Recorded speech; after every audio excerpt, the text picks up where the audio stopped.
Ya, welcome to Argumentative Speaking Class. Jadi kelas ini kita akan membahas bagaimana cara menyampaikan pendapat ketika berbicara. Jadi ketika kita berbicara gitu, setiap ucapan yang kita berikan, yang kita keluarkan itu tidak hanya tong kosong nyaring bunyinya gitu ya. Jadi apa sih sebenarnya argumentative speaking itu? Argumentative speaking itu adalah teknik komunikasi lisan yang dirancang dengan maksud untuk meyakinkan atau membujuk orang lain. So, when you speak, you deliver an argument, you are convincing other people. Kalian itu membujuk, meyakinkan orang lain gitu ya. Itu adalah tujuan dari ketika kita berbicara. Misalkan sebenarnya di semester lalu pun kita pernah belajar ya cara menyampaikan argumen gitu, pendapat. Misalkan di semester 2 di group speaking, di kelas group speaking itu ada satu materi what do you think of the government handling gitu ya, bagaimana pendapat kamu tentang cara pemerintah menangani pandemi gitu ya. Itu juga sebenarnya di situ kalian sudah menyampaikan pendapat gitu ya. Nah, di sini mungkin nanti akan lebih terstruktur lagi seperti apa pendapat itu disampaikan ketika kita berbicara. Lalu sebenarnya argumentative speaking ini adalah sebuah seni juga gitu ya. Jadi berbicara ini adalah sebuah seni. Ketika kita meyakinkan orang lain, jangan sampai ketahuan kalau kita ini sedang berusaha meyakinkan mereka gitu ya. Jadi seninya itu ada di situ. When we are convincing other people, it is very powerful when they are not realizing that we are influencing them. Jadi influencers yang powerful itu adalah influencers yang ketika followersnya itu melihat konten mereka itu mereka tidak merasa mereka they are being influenced gitu ya. Jadi misalkan ada satu influencer mempromosikan suatu produk gitu ya, lalu kepada followersnya ini tidak merasa dia sedang di-influence, tiba-tiba beli saja gitu ya.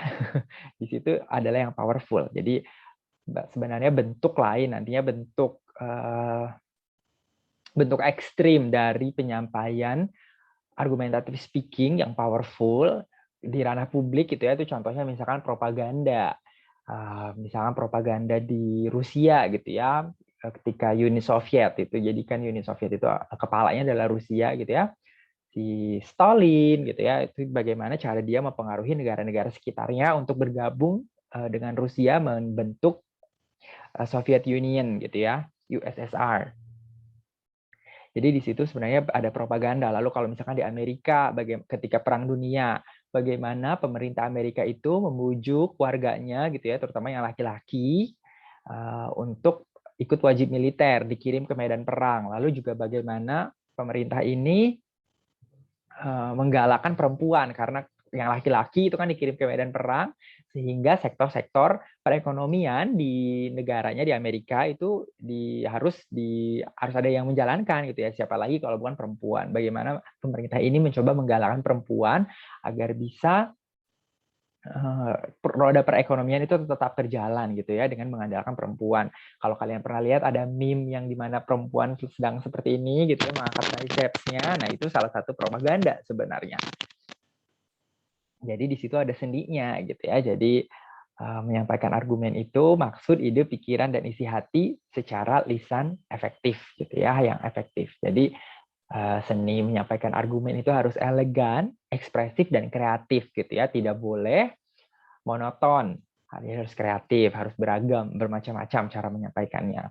Lalu juga harus elegan itu tidak mendikte gitu ya. Kalau di kita misalkan sinetron tukang bubur naik haji gitu ya, itu mengajarkan kebaikan memang, tetapi menurut saya terlalu mendikte, sehingga apakah itu efektif atau tidak gitu ya. Orang yang menonton mengamalkan apa yang diceritakan di dalam sinetron itu atau tidak gitu ya. Jadi harus elegan, harus covertly, harus tersembunyi gitu ya cara menginfluence itu. Lalu juga harus ekspresif. Jadi makanya kenapa influencers itu kan influencers marketing ya. Influencers itu adalah salah satu metode pemasaran gitu ya. Kenapa influencers marketing ini sangat efektif? Karena ekspresif. Orang itu percaya bahwa si influencer ini menggunakan produk yang diiklankan gitu ya. Relatability berbeda dengan iklan yang dibuat oleh company, oleh perusahaan gitu ya, karena itu terlalu menjual. Sedangkan kalau influencer marketing itu kesannya adalah seperti testimoni saja, testimoni sesama konsumen gitu ya. Jadi calon pembeli itu lebih percaya kepada influencers daripada iklan yang mereka lihat gitu ya. Karena influencers itu lebih ekspresif gitu ya ketika mempromosikan sesuatu dibanding dengan iklan yang ada di TV atau di majalah gitu ya. Jadi menjabarkan argumen itu harus elegan, ekspresif, dan kreatif. Nah, nanti kita akan belajar bagaimana. Apakah argumen itu penting gitu ya? Argumentative speaking itu penting tidak sih? Penting ya. Tadi sudah kita bahas agar pembicaraan kita itu ada bobotnya, tidak kosong nyaring bunyinya gitu ya. Sebenarnya ketika para pemimpin dunia gitu ya, misalkan Barack Obama atau George Washington Bush, siapa lagi ya, bahkan Donald Trump gitu ya, mereka adalah orang yang pandai menyampaikan argumennya gitu ya, sehingga orang yang mendengarkan itu percaya akan apa yang mereka sampaikan, meyakini gitu apa yang mereka sampaikan. Ini tadi sudah saya sampaikan juga dalam bentuk ekstrimnya adalah propaganda gitu ya. Jadi kalau zaman Soekarno dulu ada namanya apa sih, beri aku 10 pemuda maka akan kutaklukkan dunia gitu ya, seperti itu. Jadi itu adalah upaya-upaya untuk menggalakkan para pemuda gitu ya, untuk berjuang bersama dia, bersama para pahlawan gitu.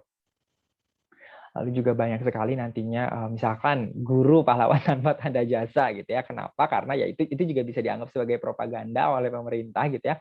Karena guru itu gajinya kecil gitu ya misalkan. Sehingga tanpa tanda jasanya itu ya tidak ada imbalan secara finansial gitu ya kepada guru, sehingga mereka bekerja dengan ikhlas gitu ya karena tanpa tanda jasa itu tadi. Jadi banyak kita harapannya juga ya, bukan hanya kita bisa menggunakan meyakinkan orang lain dengan argumen kita, tetapi juga kita bisa melihat mana argumen yang patut kita percayai, kita yakini, mana yang tidak gitu ya. Itu juga salah satu tujuan dari mata kuliah ini gitu ya. Nah, argumen itu juga argumentative speaking atau berbicara dengan argumen adalah keterampilan yang sangat penting dalam kehidupan gitu ya. Nantinya kalau bekerja pasti kalian berada di sebuah tim gitu ya, karena sekarang sudah jarang gitu ya pekerjaan yang solely alone gitu, pasti ada tim, apapun sektor pekerjaannya pasti ada dengan tim.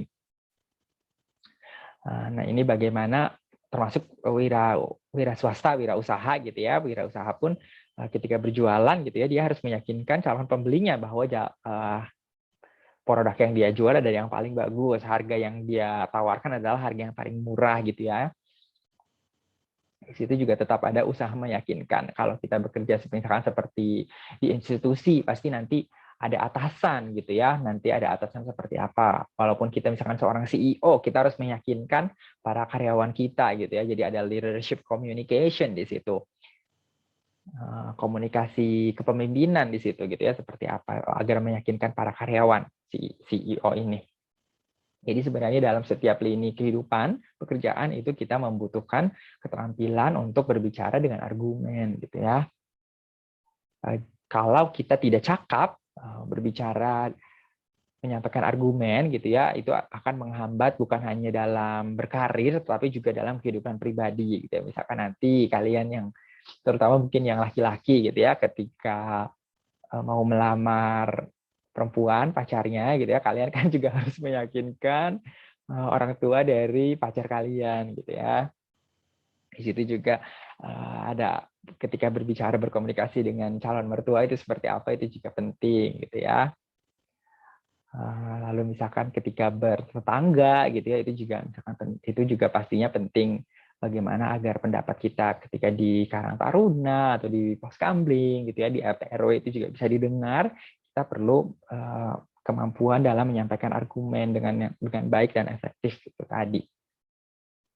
Jadi argumen ini juga penting untuk menghindari kesalahpahaman gitu ya, misunderstanding, frustration, atau bahkan bencana. Ini sih bukan bencana ya, harusnya konflik.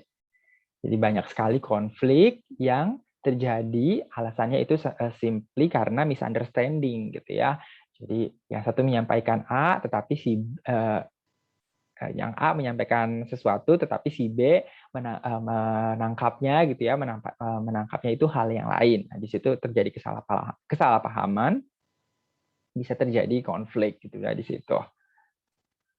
Jadi interpretasi jadi orang yang sebisa mungkin gitu ya, ketika kita berbicara menyampaikan argumen, don't give other people rooms for various interpretation. Jadi jangan sampai kita memberikan ruang bagi orang lain ketika mendengarkan cara bicara kita, pembicaraan kita itu, memberikan mereka ruang untuk interpretasi yang beragam gitu ya. Nanti hanya satu interpretasi saja. Ini juga nantinya penting ketika kalian menulis skripsi gitu ya. Menulis skripsi itu juga sebenarnya adalah menyampaikan argumen gitu ya. Jadi kalian menemukan sesuatu di objek penelitian kalian gitu ya. Nah, itu kalian juga harus meyakinkan para penguji gitu ya. Para penguji ini harus diyakinkan dengan alasan-alasan tertentu. Nah, ketika menulis gitu ya, menulis dan berbicara sebenarnya sama saja, penyampaiannya kurang lebih sama. Nah, kalian juga harus jangan sampai di tulisan kalian itu memberikan ruang bagi penguji untuk menguliti gitu ya, untuk membantah, untuk menanyakan hal-hal yang tidak ingin mereka tanyakan gitu ya. Jadi harus strategik, ada strategi juga ketika berbicara, ketika menulis, menyampaikan argumen itu gitu ya.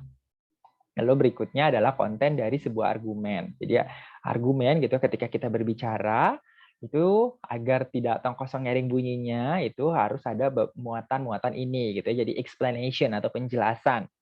Lalu bukti evidence gitu ya. Lalu ada alasan atau reason. Lalu juga ada tujuannya. Apa sih tujuan kalian menyampaikan sesuatu gitu ya. Coba saya tuliskan dalam bahasa Inggris. Jadi ini explanation. Lalu evidence atau data gitu ya. Jadi ketika berbicara itu kalian punya data yang membackup omongan kalian gitu ya. Jadi ini reason.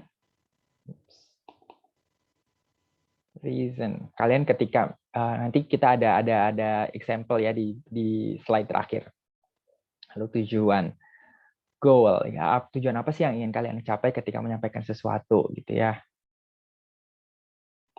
Lalu berikutnya, bentuk-bentuk dari argumen. Ya, argumen itu bisa dalam berupa, bentuknya itu ya bisa berupa example, atau berupa contoh.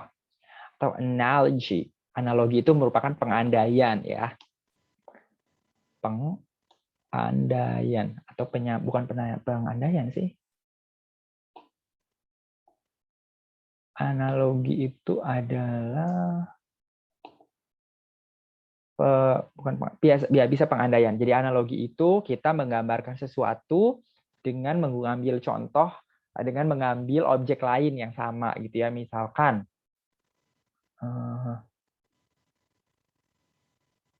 apa ya?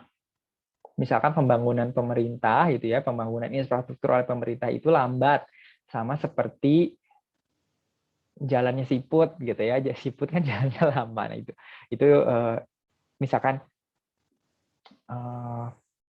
pembangunan infrastruktur oleh pemerintah sama cepatnya dengan siput berjalan gitu ya. Jadi di situ ada ada paralel gitu ya antara pembangunan infrastruktur oleh pemerintah dengan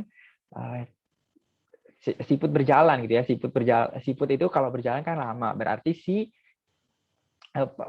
pemerintah ini dalam membangun infrastruktur juga lama gitu ya. Lalu juga itu contohnya. Nanti kita akan belajar lebih dalam. Lalu berikutnya bentuk dari argumen juga ada cause and effect gitu ya. Jadi causality.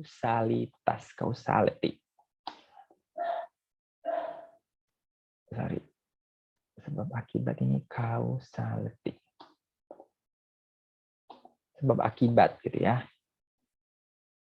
Jadi kalau ada satu A, nanti akibatnya akan B gitu ya. Atau kalau ada sesuatu akibat B, yaitu sesuatu akibat A gitu ya. Nanti ini disebabkan karena alasannya itu A, B, C, bla bla bla gitu ya. Jadi ada hubungan saling ketergantungan, keterikatan gitu ya.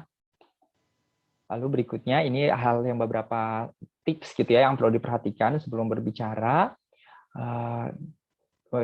ketika untuk menyampaikan argumen, bagaimana sih yang efektif? Nah, ini ada beberapa tipsnya gitu ya. Yang pertama adalah perbanyak kosakata. So, the more vocabularies you have gitu ya, semakin semakin bagus ketika kita menyampaikan pendapat. Contohnya gitu ya, misalkan hindari menggunakan kata tidak gitu, atau dalam bahasa Inggris itu not gitu. Not good gitu ya, misalkan bad menjadi not good gitu ya, atau not good atau bad kita bisa memilih menggunakan lain, misalkan improper gitu ya, kurang pantas seperti itu. Jadi ketika memilih kata gitu ya, itu juga harus kita perhatikan. Misalkan contohnya ketika kita meminta tolong gitu ya, ketika kita menyampaikan argumen kita, tujuan kita adalah untuk meminta tolong kepada orang yang kita ajak bicara gitu ya. Nah, bagaimana paling bagusnya itu ya, kalau memang orangnya baik gitu ya, orangnya penolong, ya tidak apa-apa gitu kita bicara belak-belakan, tetapi ada baiknya juga ketika kita meminta tolong itu si orang itu tidak sadar kita mintai tolong gitu ya, tapi jadi seakan-akan yang dia lakukan, pertolongan yang dia berikan itu adalah ya memang harus kewajiban yang mereka harus lakukan gitu ya. Itu juga nantinya bisa seperti itu.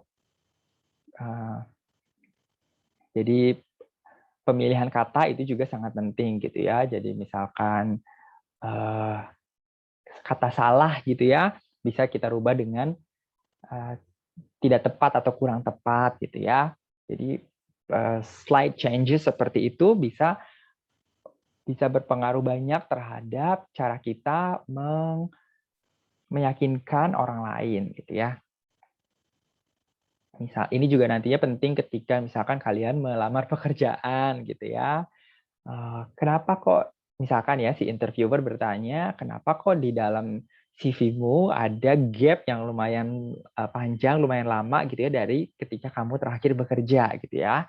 Jangan bilang kalau kamu tidak mendapatkan pekerjaan selama itu gitu ya, tetapi misalkan bisa bilang, oh ya di waktu tersebut saya menggunakan waktu untuk mengambil kursus gitu ya, atau mengambil les seperti itu. Jadi ada ngelesnya gitu ya, tetapi dalam hal atau tujuan yang baik gitu ya, bukan untuk menipu atau membohongi orang lain gitu.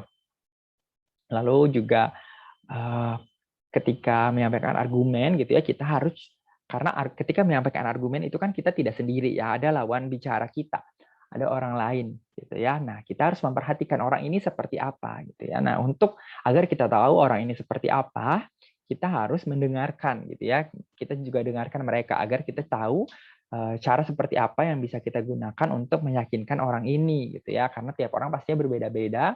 Ada yang ketika dengan nada commanding gitu ya, nada yang menyuruh atau nada yang demanding, meminta-minta seperti itu ya, dia tidak suka gitu ya. Tapi ada yang harus di permintaan tolong kita itu atau upaya kita meyakinkan dia itu harus sedikit tertutup gitu ya, sehingga dia sadar kalau yang kita sampaikan itu memang kewajiban yang harus mereka lakukan gitu ya. Itu harus kita harus tahu, kita harus mendengarkan. Dari mendengarkan itu kita akan tahu orang ini seperti apa gitu ya, dan metode penyampaian argumen seperti apa yang tepat gitu ya. Ada yang orang misalkan hanya percaya dengan data gitu ya, dia hanya yakin dengan angka-angka gitu ya, angka COVID segini, ini harusnya seperti ini. Tapi ada juga yang melihat efek kausalitas gitu ya, jadi efek sebab akibat ya, karena apa yang terjadi di kita sekarang ini karena dulunya seperti ini gitu ya. Jadi kita melihat ke belakang gitu ya, atau ketika memproyeksikan sesuatu atau merencanakan di masa depan gitu ya, kalau tindakan yang kita ambil ini seperti ini ya, di depannya akan seperti ini gitu ya. Itu juga ada yang seperti itu. Jadi cara kita meyakinkan harus kita sesuaikan dengan lawan bicara kita gitu ya. Jadi kita harus memperhatikan gitu ya, apa yang dikatakan orang lain sebelum kita mengutarakan pendapat kita. Kalau dosen saya dulu selalu bilang, be generous with your listening. Jadi harus dermawan dengan pendengaran kita gitu ya. Ketika mendengarkan orang lain, kita harus dermawan, jangan sampai ketika orang lain berbicara kita sudah tidak sabar untuk segera memotong, untuk segera berbicara juga gitu ya. Jangan sampai seperti itu. Lalu berikutnya, nah dari mendengar itu kita akan mengerti dan menghargai cara pandang orang lain gitu ya. Jadi pikiran kita akan lebih terbuka karena kita tidak egois gitu ya, tidak hanya fokus terhadap perspektif atau sudut pandang diri sendiri, tetapi juga kita harus bisa menghargai, mengerti sudut pandang orang lain gitu ya. Kalau misalkan kalau misalkan kamu menjadi seorang bos gitu ya, kalian juga harus bisa merasakan apa yang kira-kira walaupun hanya mengira-ngira gitu ya, harus bisa mengerti apa yang dirasakan pegawai kalian gitu ya. So you get better at treating them. Jadi cara kalian memperlakukan mereka akan lebih baik gitu ya. Nanti mungkin menggajinya lebih banyak, lebih besar gitu ya. Itu juga penting seperti itu. Jadi empati itu penting gitu ya ketika berhubungan dengan orang lain, termasuk juga ketika menyampaikan pendapat gitu ya. Ketika lawan bicara kita egonya tinggi gitu ya, kita tidak bisa juga tinggi.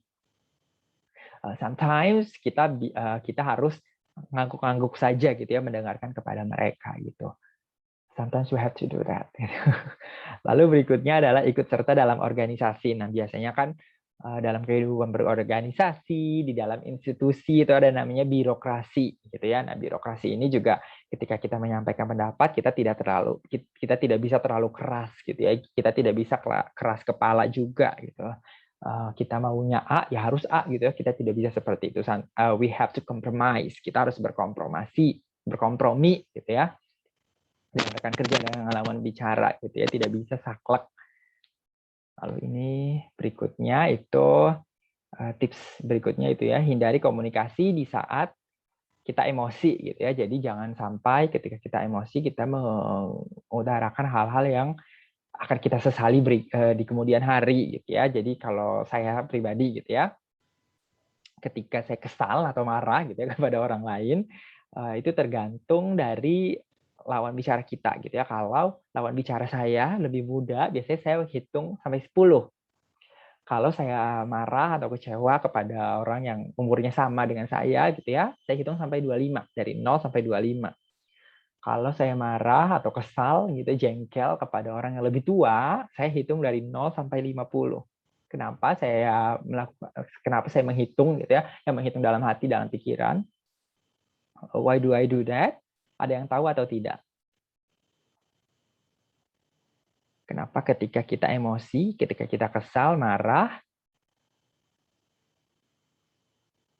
kita menghitung, dan jumlah hitungannya itu berbeda berdasarkan kepada siapa kita marah.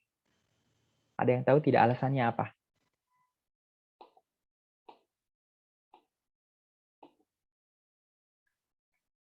Ada yang tahu tidak kenapa kalau marah, agar ketika kita berbicara sudah tidak marah lagi, we can distract by counting. Ada yang tahu tidak? Tidak ada yang tahu? Halo? Am I alone? Am I alone in this Zoom?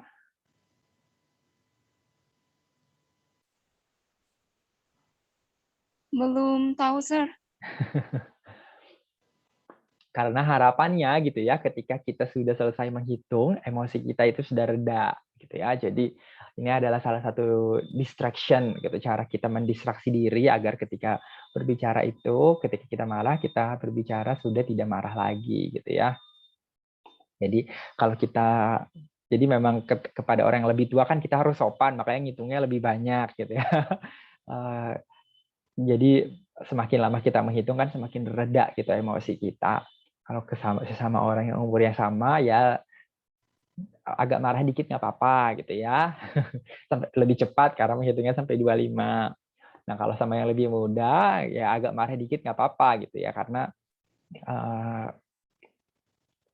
bisa secara garis besar gitu ya kita lebih punya banyak pengalaman gitu ya. But it's not always that case sih sebenarnya gitu. Kadang orang yang lebih muda juga pengalamannya lebih banyak, ya ada juga gitu ya. Lalu berikutnya slide terakhir, ini ada sebuah contoh gitu ya. Ini argumen atau bukan. I don't like durians. Saya tidak suka durian. Ya, ini ada dua orang yang berbicara. Orang pertama mengatakan I don't like durians. Orang kedua bilang why. Orang ketiga bilang I just don't. Orang pertama menjawab I just don't. Kira-kira kenapa? Ada yang tahu? Bukan ada yang tahu. Bukan kenapa. Ada yang tahu tidak? Apakah ini sebuah argumen atau bukan? Sepertinya bukan, Sir. Sepertinya bukan. Why? Hanya pendapat, Sir. Karena dia tidak memiliki alasan yang kuat untuk berargumen. Benar ya, ini ya sebenarnya ini alasan ya tidak ada alasan. Ini hanya pendapat pribadi gitu ya. Pendapat pribadi yang tidak ada landasannya gitu ya, tidak ada landasannya. Saya tidak suka durian, kenapa? Ya nggak suka aja gitu ya kan. Harusnya kita punya alasan, punya pendukung gitu ya, supporting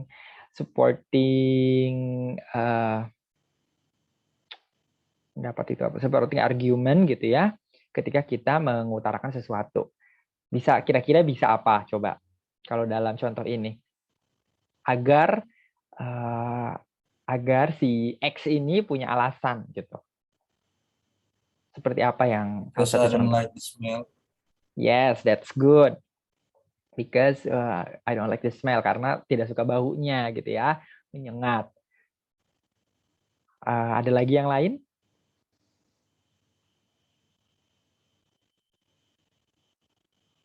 Alasan yang lain. Kalau tadi tidak suka baunya karena menyengat gitu ya, ya itu bisa disebut sebagai data gitu ya, data kalau memang durian baunya menyengat gitu. That's a fact gitu, itu sebuah fakta.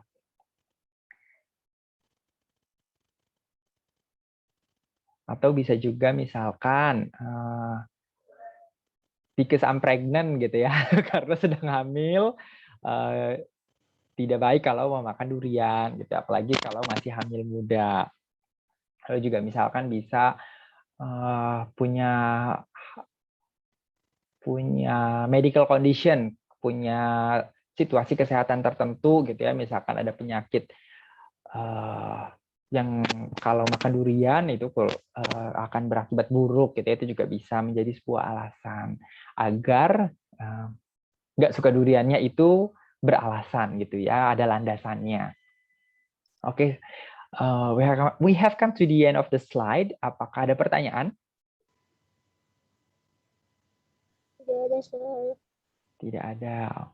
Oke, kalau tidak ada, saya akhiri ya Zoom meeting kali ini.